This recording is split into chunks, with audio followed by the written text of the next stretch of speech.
Bismillahirrahmanirrahim. Assalamualaikum warahmatullahi wabarakatuh. Perkenalkan, nama saya Mazia Asakofi, mahasiswa Universitas Wiyanuswantoro, jurusan Ilmu Komputer.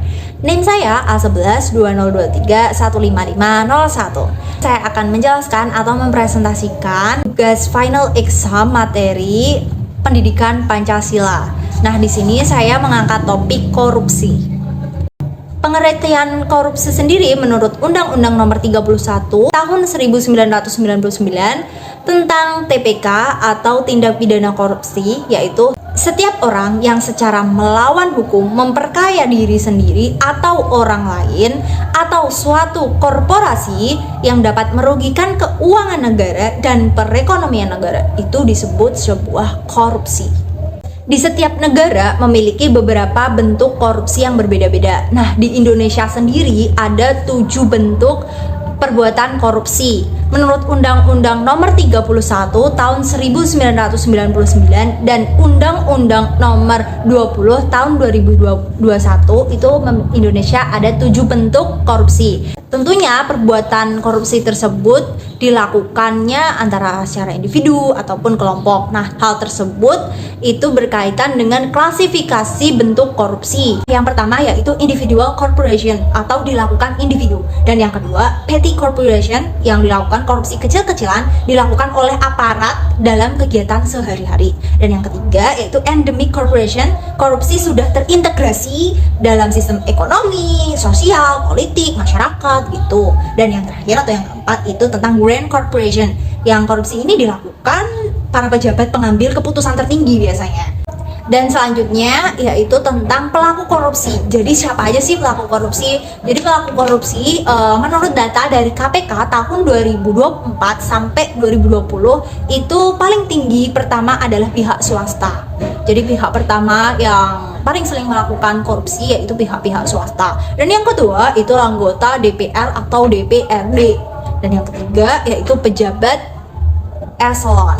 Nah, data lengkapnya ada di sini. Nah, dari tadi kita bahas terus tentang korupsi.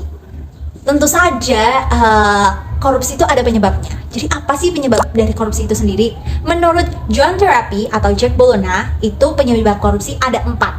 Simple aja, ada 4 penyebab orang melakukan korupsi. Yang pertama yaitu serakah, dan yang kedua itu peluang, dan yang ketiga yaitu tekanan ekonomi, dan yang terakhir yaitu ingin pamer. Oke, penjelasan selanjutnya akan dilanjutkan teman saya. Bye. Saya Roseati, NIM A112023-15496. Selanjutnya ada jenis tindak korupsi dari tahun 2004 sampai tahun 2020. Jenis korupsi yang pertama ada penyuapan, jumlahnya 739, kedua pengadaan barang dan jasa, jumlahnya 236, ketiga penyalahgunaan anggaran ada 50, keempat pencucian uang ada 38, kelima ada pungutan liar, 3 pungutan liar ada 26, dan keenam ada perizinan ada 23, ketujuh merintangi proses hukum ada 10. Dari 7 jenis korupsi tersebut jumlahnya ada 1122.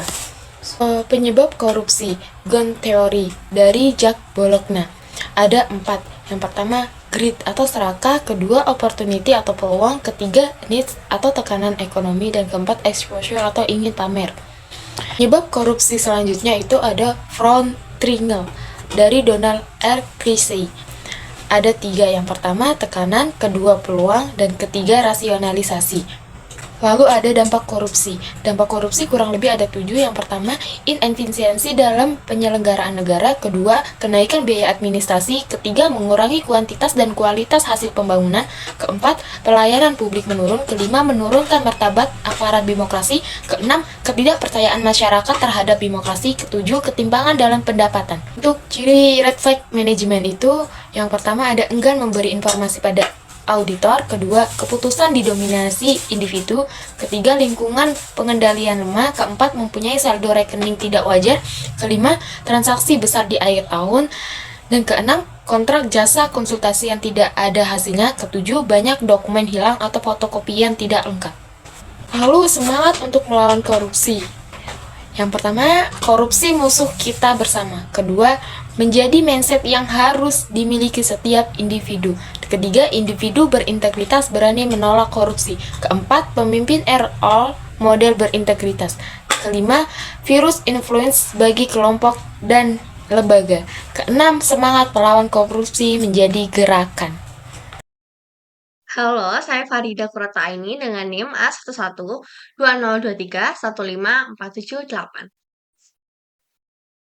Pribadi yang berintegritas adalah pribadi dengan keyakinan, ucapan, dan tindakan yang selaras. Lalu konsep integritas terdiri dari kejujuran, konsistensi, dan keberanian. Nilai integritas ada 9, yaitu jujur, peduli, disiplin, tanggung jawab, mandiri, adil, berani, sederhana, serta kerja keras. Pembangunan komponen integritas berdasarkan KPKRI terdiri dari 3 proses, yaitu proses integritasi sebagai integritas upaya menghasilkan integritas pribadi yang tinggi melalui berbagai strategi dan teknik internalisasi. Lalu ada proses pembangunan integritas sebagai upaya menjaga organisasi berintegritas tinggi yang diperkirakan oleh kumpulan individu yang berintegritas tinggi. Dan yang terakhir, proses penyelarasan atau sinergi pilar sebagai upaya untuk terjadinya sinergi dari berbagai KL, K atau L atau D atau P pada setiap sasaran sehingga terbentuk integritas pilar. Lalu ada konsep SIN, yaitu Sistem Integritas Nasional, yang terdiri dari input, proses, output, outcomes, dan impact. Awalnya adalah value, lalu menjadi integritas individu, lalu naik menjadi integritas organisasi, lalu naik menjadi integritas pilar menjadi integritas nasional. Komponen sistem integritas terdapat 16 poin, yaitu seleksi dan keteladanan kepemimpinan, 2. Kode etik dan kode perilaku, 3. Analisis risiko terhadap integritas, 4. Peran pengawasan internal, 5. Pengelolaan gratifikasi dan hadiah, 6. Revitalisasi pelaporan harta kekayaan, 7. Whistleblower system atau WBS, 8. Ada evaluasi eksternal integritas, 9. Post-employment, 10. Pengungkapan isu dan uji integritas, 11. Sistem dan kebijakan SDM, terdiri dari rekrutmen, manajemen kinerja, pengembangan SDM, lalu 12. Ada akuntabilitas keuangan dan kinerja, 13. Pengadaan dan kontrak barang atau jasa, 14. Pengandalan SOP, 15. Keterbukaan informasi publik, 16. Pengelolaan aset. Salah satu upaya ke depan untuk mencegah korupsi adalah dengan menanamkan nilai-nilai integritas pada generasi muda. Sejak dini, integritas harus sudah dikenalkan, baik dari keluarga, masyarakat, dan lingkungan sekolah atau kerja. Pendidikan atau praktik anti korupsi menghasilkan ASN berintegritas yang berhati-hati dalam berkata, dapat memegang perkataan, jujur dalam bekerja, taat pada aturan, dan siap bertanggung jawab. Lalu ada tips, yaitu 4 no, yaitu no bribery, no kickback, no gift, no luxurious hospitality, yaitu menolak suap, menolak menerima fee dari rekanan, menolak menerima gratifikasi atau hadiah, dan menolak fasilitas mewah. Sekian dari saya, terima kasih.